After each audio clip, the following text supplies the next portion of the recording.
मेरे रिलीजन पे क्यों बोला? अगर ये भी होगा,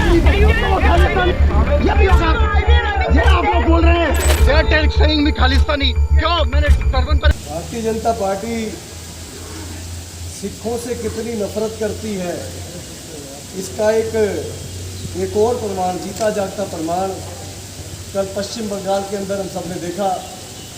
किस तरीके ईमानदारी से अपनी ड्यूटी करते हुए एक आईपीएस अधिकारी को खालिस्तानी बोल दिया जाता है। भारतीय जनता पार्टी के लीडर ऑफ अपोजिशन शुभेंदु अधिकारी द्वारा ऐसी घटिया और नीच मानसिकता वाले इंसान को, मुझे लगता है पहले सिखों का इतिहास पढ़ लेना चाहिए। जिस पगड़ी को देखकर आप उसको खालिस्तानी बोल रहे हो, आपको सबसे पहले उस पगड़ी का इतिहास जानना चाहिए।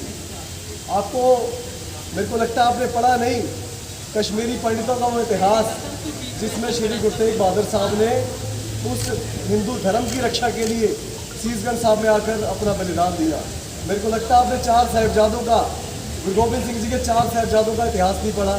मुझे लगता है आपने उन तमाम बेहिसाब अनगिनत योद्धाओं का इतिहास नहीं पढ़ा, जिन्होंने मुगलों के दौर में हिंदू धर्म की रक्षा के लिए अपनी कुर्बानियाँ दी।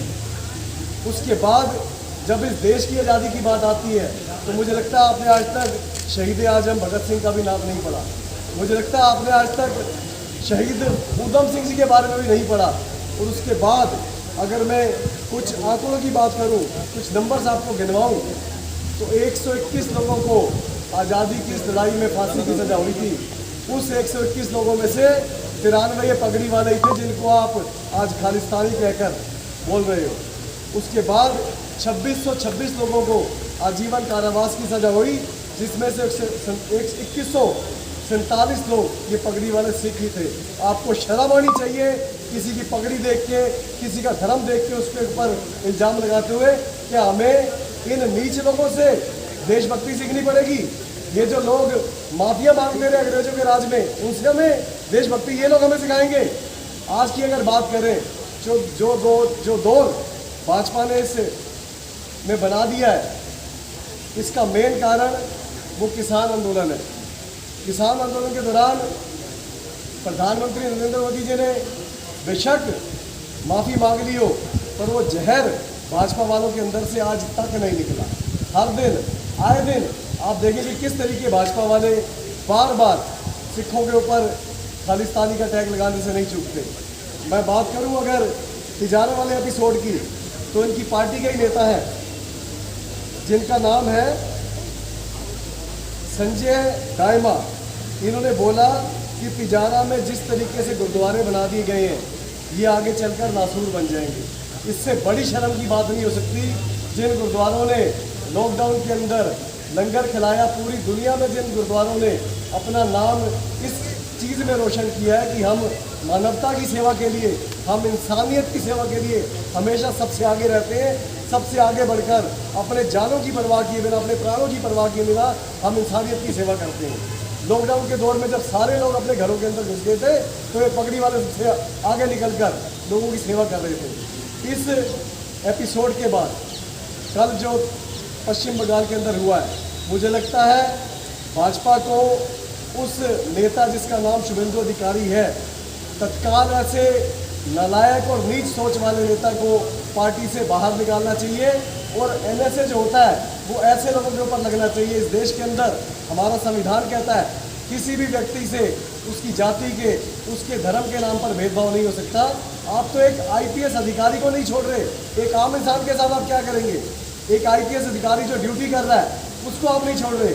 और मैं अपील करना चाहता हूँ, चाहे आईपीएस एसोसिएशन है, चाहे आईएएस एसोसिएशन है, उन सब एसोसिएशन से कि आप इस समय खड़े हो।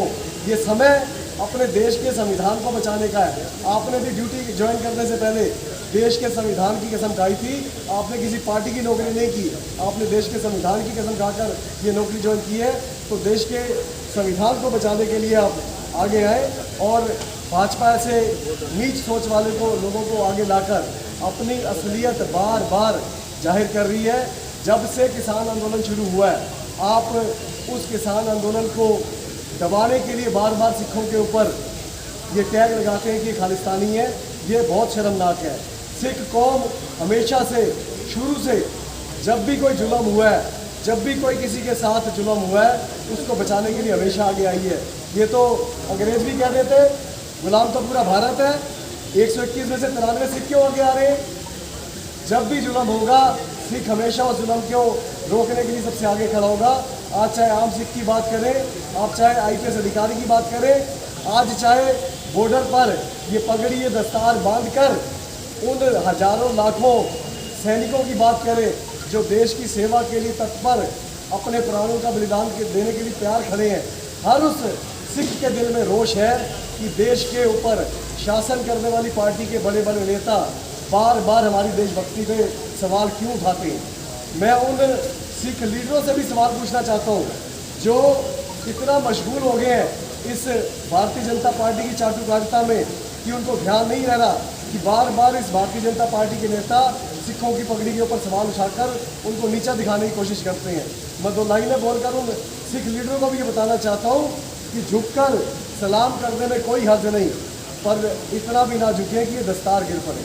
ये दस्तार हमारे को श्री गुरु गोबिंद सिंह जी ने दी है और हमें इस दस्तार का महत्व पता है।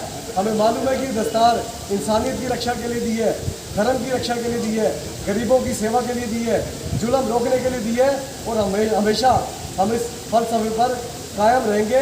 भारतीय जनता पार्टी से मैं अपील करना चाहता हूँ कि शुभेंदु अधिकारी को तत्काल प्रभाव से बर्खास्त किया जाए और ऐसे नीच सोच वाले नेताओं पर NSA लगाई जाए। बहुत बहुत धन्यवाद।